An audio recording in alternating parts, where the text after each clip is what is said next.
de mí. Se veo fronteadora con mi este campo, mira si que la zona ese va nunca romperé.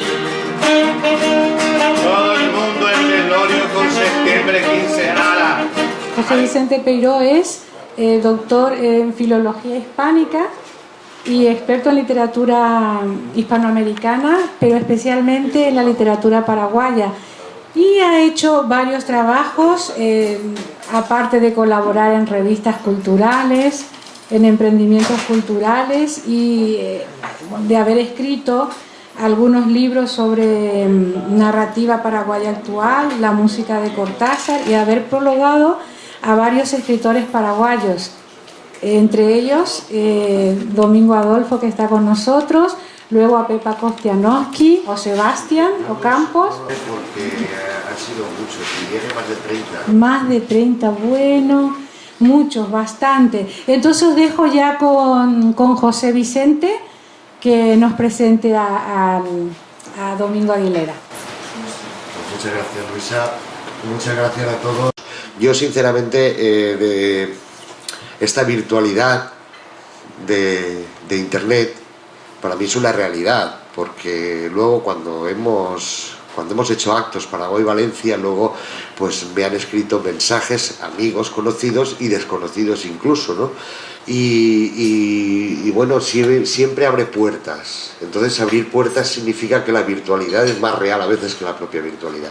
Y lo digo porque al presentar a Domingo Aguilera, pues no voy a hablar de la Dirección de Política Lingüística que ocupa actualmente Paraguay, porque entre otras cosas hay una palabra que hoy en día está totalmente denostada y casi prohibida para quienes tratamos de mantener cierta independencia en nuestro pensamiento, como es la palabra política. Ya está bastante desprestigiada, ¿no? Como para presentarlo como director de política lingüística, lo cual es un cargo que en Paraguay es realmente importantísimo y a que le doy las gracias por haberlo aceptado ante todo. Domingo es un escritor, yo no lo conocía apenas, luego resulta que aparecían en esas antologías de concursos que había por ahí, me encontré algún relato, pero yo no lo conocía hasta que en el año 2006 aparecí por la librería de mi amiga Vidalia Sánchez, a quien envío un fuerte abrazo, porque seguro que tarde o temprano se entera de que hemos hablado de ella. Y mi amiga Vidalia Sánchez, de una de esas expediciones, yo iba de la mano de Rubén Vareiro Saguier y de Mila López, que entonces era directora general del libro, a quienes también saludo, y Vidalia, pues el día siguiente yo volví a España en el año 2006 y me cargó de libros, como suele hacer, lo cual lo agradezco, pero claro, mi casa tiene un espacio, ¿no? También. Entonces me cargó de libros y me dijo, no, este te lo tienes que llevar. Yo no conocía a Domingo Aguilera, no lo había leído, y me dio, y como ven no lo he subido a ningún trastero porque lo tengo entre los libros de cabecera de Paraguay, que es El Rubio.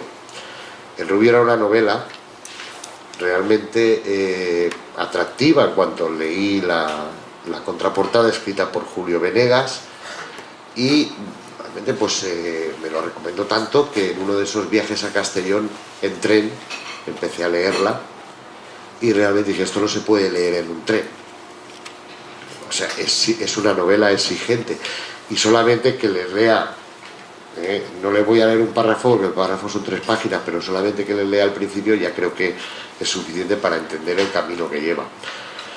Lo leo literalmente. Mi novia es de Aries y nos entendemos a las 1000 maravillas, y todos los fines de semana nos vamos en el Veracruz sin falta, sobre todo los viernes de locura total, que está prohibido faltar porque siempre trae un show más mejor que otro, como la fiesta de la camisilla mojada, la noche de la rana, la danza gitana del que te acople, la noche árabe y sus tules, el extraordinario y sensual baile del pocotó y la cortada de limones.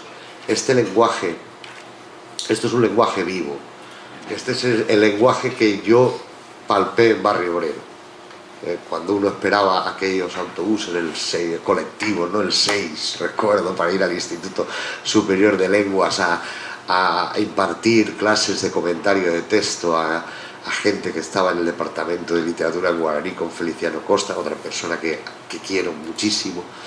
y realmente este es el Paraguay profundo, este Paraguay traducido, el Paraguay mentalmente popular, traducido por medio del lenguaje.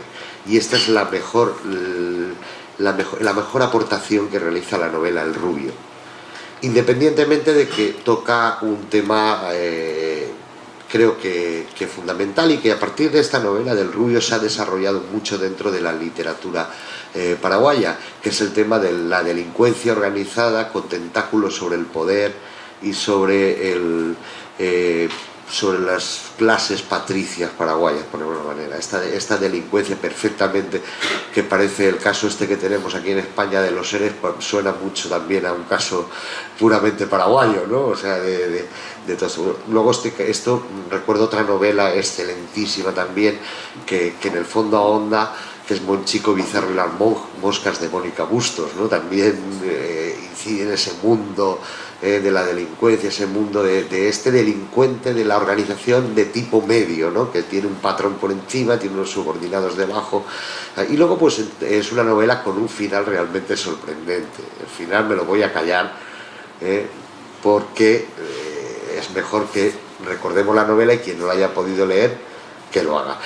Y luego, pues por otro lado, ya con Domingo por aquí, con el honor de tenerlo en la Universidad de Valencia realizando su tesis doctoral, y con estos viajes que ha hecho, que nos hemos visto algunas veces, siempre por supuesto con libros de Mirania para mí, y ya una vez hecho un contacto más amplio, intercambiados miles de correos electrónicos, bueno, miles no, algunos, decenas, y un intercambio más fluido, me pidió que prologara este otro libro que está aquí, la paraguayología para extranjeros, que evidentemente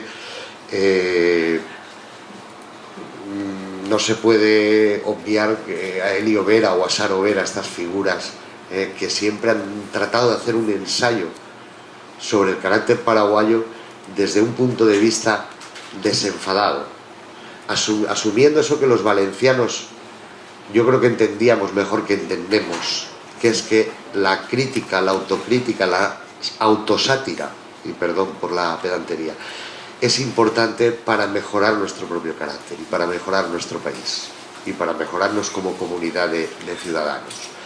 Este libro, Paraguayología de extranjeros, yo me refería a Elio Vera, parecido a Juan Valdés, como he dicho, por aquel En busca del hueso perdido, que fue un libro excelente, que no sé si llevará 20 y tantas ediciones, a pesar de estar incluido en el portal de la Biblioteca Virtual Miguel de Cervantes, a pesar de ser un libro que está al alcance de la gente, pues sigue vendiéndose, y el de Domingo Aguilera pues fue para mí una variante distinta de ese tema, ¿no?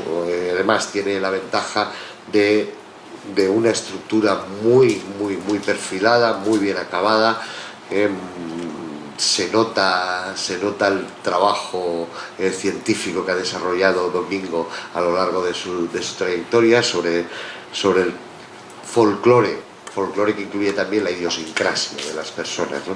Se nota esta estructura, y por supuesto el elemento gráfico, que realmente es una gran aportación que nos permite entender a estos extranjeros, aunque yo no me considere tan extranjero de Paraguay, pero al final pues, mi carnet de identidad, mi pasaporte dice que soy de aquí, de Valencia, pues esa aportación para que entendamos mejor, sobre todo los que nos acercamos a Paraguay, quienes se acercan por primera vez, entiendan mucho mejor el carácter de los paraguayos, que por suerte o por desgracia pues aquí nos llegaba como un carácter inestable, pues con golpes de estados políticos cada 2 por 3, con presidentes que duraban hasta 8 horas en el cargo, ¿no? Los ha habido, con enfados de algún general que se levantaba y ponía toda su caballería en la calle prácticamente, o los famosos oriundos, esos futbolistas que nos vinieron aquí sobre todo en los años 60, 70, con nuestro amigo Lobo Diarte, a quien siempre rindo el aplauso y el recuerdo, ¿no? Porque fue una persona que impulsó la Asociación Guaraní en Valencia, y él escribía, y no escribía mal, por cierto. Y bueno, todo este mundo que nos tapa en cierta medida el conocimiento que los españoles tenemos de Paraguay. por desgracia, pues nos trasladó una imagen más puramente del folclore, no del que nos cuenta Domingo Aguilera, sino del folclore menos profundo, ¿no? más superficial, ¿no? Entonces yo voy a terminar ya, simplemente agradeciendo a Domingo que nos vaya a hablar de algo muy importante. Yo creo que hablé de ello en un prólogo allá por el año 96 que hice de Mancuello y la Aprendiz, de Carlos Villagra Marsal, sobre el trasvase de la leyenda hispánica, de origen hispánica, esa leyenda medieval de los hilos de oro, a la cultura popular, no solo de Paraguay, sino de toda Hispanoamérica en general. Y Paraguay tiene numerosos ejemplos, como es el caso de Perurimá, Pedro de Urdemalas, de quien nunca se sabrá si es Urdemales o Urdemalas. Ha pasado como Urdemalas, pero en Paraguay hay gente que te dice Pedro Urdemales también. El caso es que es un mito, es un mito trasvasado, ¿no? de este mestizaje, de este intercambio, de este flujo, de este tráfico de ideas, de leyendas, de mitología, de personajes, de arquetipos, en cierta medida, entre el mundo hispánico y el mundo puramente americano. Yo ya no termino, simplemente dar las gracias, Domingo, es un placer, como reitero, estar contigo, estar con un grandísimo escritor, con una persona que escribe realmente bien sobre Paraguay, que nos acerca su cultura a todo el mundo y que realmente prefiero siempre recordarte como escritor que como con un cargo político, porque bueno, esas son circunstancias eventuales de la vida. Muchas gracias a todos.